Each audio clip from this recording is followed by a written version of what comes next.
Amy, and I am Plans Me Paper on YouTube and Instagram and Etsy. And today I'm here to show you how I budget in my Filofax. So I have basically 3 inserts that I use to budget in my Filofax, and I do have those both in A5 size and also in personal size. Right now I'm mostly using the personal size, so I'm going to show you the A5 because it's all blank, and that way I'm still keeping private information private. But if you have any questions about how I use them throughout the video, please feel free to put them in the comments below, and I'm happy to answer those. So I'll show you those 3 inserts first. This is the first kind of 2-page insert that I have for budgeting. And this is a monthly overview of the budget. So on the left-hand side is kind of a summary of your monthly income and expenses. And then on the right-hand side is more of a specific breakdown of those expenses. So that's the first insert. I also have a spending tracker. And this is just a basic spending tracker with the date, the location/item, and then the amount that it cost. And the last insert that I use for budgeting is this bill tracker. And I actually keep this bill tracker up with my monthly overview. And the reason why I do that is because that way, as I'm referring to my monthly overview throughout the month, I see this bill tracker all the time, and I am reminded to not only pay the bills, but then also confirm that the payments have gone through. So that's why I do that. And so basically how my budgeting process works is the first thing I'll do at the beginning of the month is go ahead and pay all of those bills. I'll write down what bill it is, how much it costs, and the date that it was paid. I will also, throughout the month, anytime that my husband and I purchase something, we save the receipts and write down the date, the location/item, and the amount from those receipts on our spending trackers. And I usually have several of these that I print off and keep in my Filofax. And the reason why I do that is because it makes it a little bit easier at the end of the month to total things up if you kind of do each sheet by category. So for instance, oftentimes I will just keep one sheet purely for groceries. And so anytime I buy something from the grocery store, I'll write it on this sheet. And then I'll have another spending tracker purely for gas, and I'll write all the different times we went to the gas station on that one.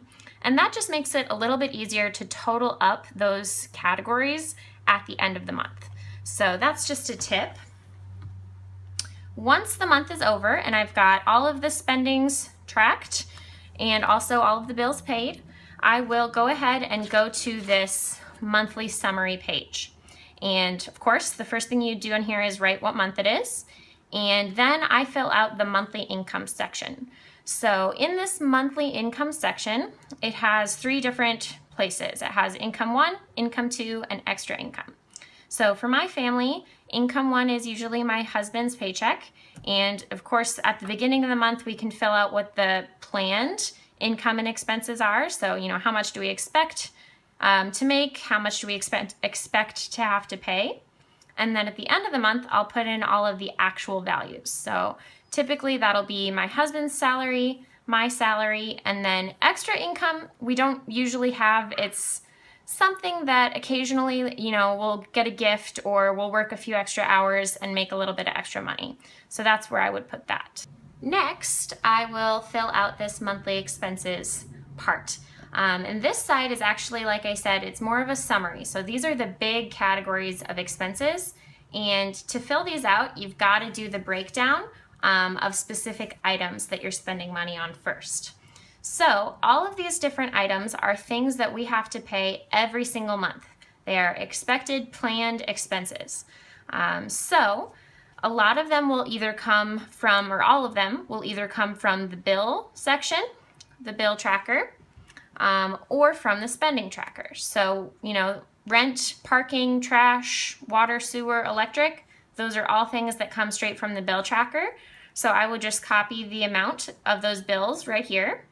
And then all 5 of those things I consider to be housing/utility fees.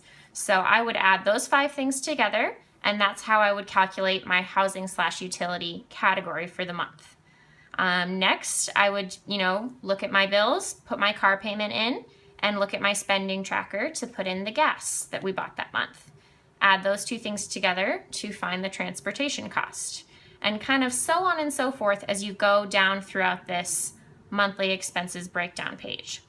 And the reason why I like to have both the breakdown of items and the categories added up is so that I can really see where our money is going and make sure that we're not only staying within the budget, but also that the budget that we have planned is really still working for us. So for instance, I like to keep the specific items straight so I can see, individually how much is our cell phone bill that month, because obviously if that's changing or going up or down, that's a problem, something we need to address. Maybe we went over on our data or something like that. On the other hand, I also want to have the big categories of spending so that I can see, how much did we save this month? And that would take into account all the different types of savings. So house savings, health savings, 401k savings, just to kind of see the progress that we're making. So those are the two different sides that I have on my monthly breakdown, the specific items and the categories, just so you can really get a good big picture of how you're spending your money. The last part that I fill out is down here in the bottom, and I will say I have included this notes section, and the reason why I do that is because, like I said, these items are things that happen every single month. So they are expected expenses. That's hard to say. But sometimes, of course, unexpected expenses come up. So maybe something like the car breaks down and you have to pay for maintenance on that. That is not included on this sheet because it is not a expected expense. And that's what I would put over here in this notes section. I would put any things that come up that are not expected, that do not fit into these categories. I would write that in the notes section, and then I can total those things up to go into this other expenses category at the bottom. And that way, again, I can look through at the end of the year, look at all of the other expenses categories section, and really see, do we need to add more categories in here, or should we be expecting more things as we go throughout the month? So that's just a really good kind of checkpoint for me as well. Lastly, I'll fill out this summary section right here, which has monthly income, monthly expenses, and extra savings. So for monthly income, I'll just total the actual amounts for those three incomes right here. For monthly expenses, I'll total all of the actual expenses in this table, put that right here. I can subtract the two to see if we made any extra money that we can put into our savings. And then I'll also divide the two to see what percentage of our income we spent. I'm a math person, so I love to see that percent each month and really give myself a good picture of how we're doing financially. So those are the inserts that I use for budgeting in my Filofax. I prefer the simple black and white look, but if you prefer color, sometimes I have used highlighters in the past, so this is just kind of a sample I made up. You could use highlighters to kind of color code your different categories as you're writing them on the spending tracker, and then that would make it real easy to go ahead and total those up on your monthly overview as well. So some people prefer color, some people prefer black and white. Whatever helps you really see the big picture the best, it would obviously work best for you. So I do have these inserts available both in A5 size and in personal size for all three inserts: the spending tracker, the monthly overview, and of course the monthly bill tracker. So check out my Etsy store, which is Plans Meet Paper, all one word, if you are interested in those. If you have any questions, please feel free to put them in the comments section below. I'm always happy to answer questions.